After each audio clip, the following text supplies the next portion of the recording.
it feels pretty surreal. It's been a long time coming, and now the day's finally here. So it's exciting. It's a 4-year program, and we are going to graduate with a college degree, and then we're going to commission into either the Navy or the Marine Corps. I'll be commissioning into the Navy, and I will be headed down to Pensacola in November for flight school. That's a really tough one, and I actually struggled with that a lot. I did want to fly. That was my #1 goal, and I did want to fly in the Marines. But I realized when I was ranking my selection that I wanted to put Marine aviation first and Navy aviation second, but I felt that if I was going to fly for the Marines, I should put Marine ground second. And I felt that I didn't want to do that, so I put Navy pilot first, Marine pilot second, hoping I would get some sort of aviation. So first we go down to Pensacola and we go through ground school and an introductory class where we learn how to fly the smaller airplanes, and then as we progress we start to we'll specialize and we'll decide if we want to go rotary or fixed wing, and then from there we continue on whichever path we've chosen. It actually wasn't something I'd always been thinking of. I'd wanted to be a veterinarian for the longest time, and then my parents took me to see the Blue Angels when I was about 12 or 13, and that really changed my mind. I said, this is something I really want to do, and I applied and I got accepted, and I've had a blast these past 4 years.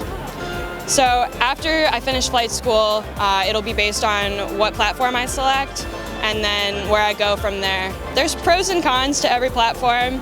I really like the crew aspect of a helicopter, and I really like the speed of a jet, but as of right now, I'm not picky. I think that I'm a very flexible person, and I'll be able to be happy wherever I am. So I think I got a lot of confidence, and I learned that it's okay to have people help you. They're not doing it to make you look bad, they're doing it to help you and make you look better, so we can all lift each other up. And I think that's something midshipmen are really great at, and I really enjoyed that experience here. Go Navy!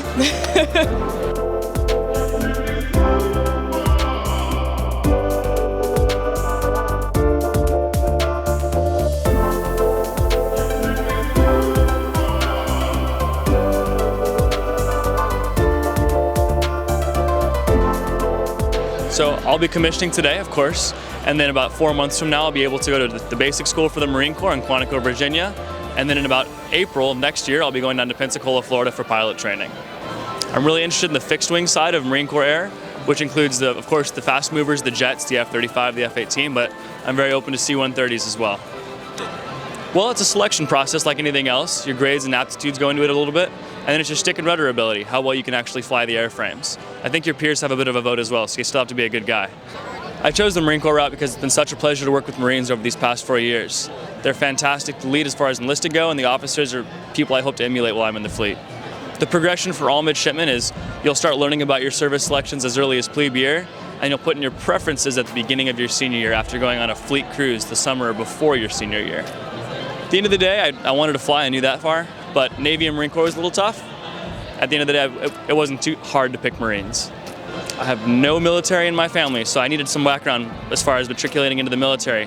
I felt like the Naval Academy gave me much more background. At the end of the day, the Naval Academy puts more pilots in cockpits than both of the other service academies combined. I knew I had good shots here, and I knew we fly the best missions, so it was an easy choice in that route. The Naval Academy produces the best network of friends and officers you could ask for. I mean, all of my peers are going to be in the military, doing what I'm doing, and I have a great network that I can rely on after I graduate. I was very fortunate enough to have some great mentors in high school, one of whom was Admiral Stockdale's son. He was the head of my boarding school, and at his suggestion, I toured the Naval Academy in honor of his dad. Thought there'd be nothing else I wanted to do more, and I decided to attend.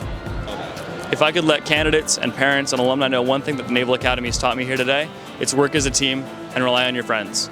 I couldn't have gotten through this myself. I have to say thanks to my family and my great network here and all the officers who supported me.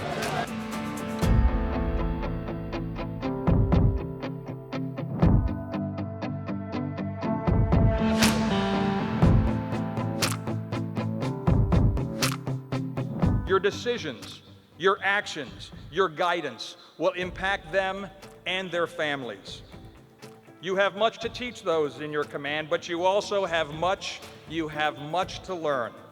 I need you young lieutenants and ensigns to set the standard on preventing sexual harassment and assault in our ranks. The status quo won't cut it. Transform our Navy and Marine Corps. Make them the institutions they were made to be. Set the example for your subordinates, peers, and leadership. Learn to be comfortably uncomfortable with this responsibility. Congratulations to the class of 2019. God bless you, our Navy, our Marine Corps, and the United States of America.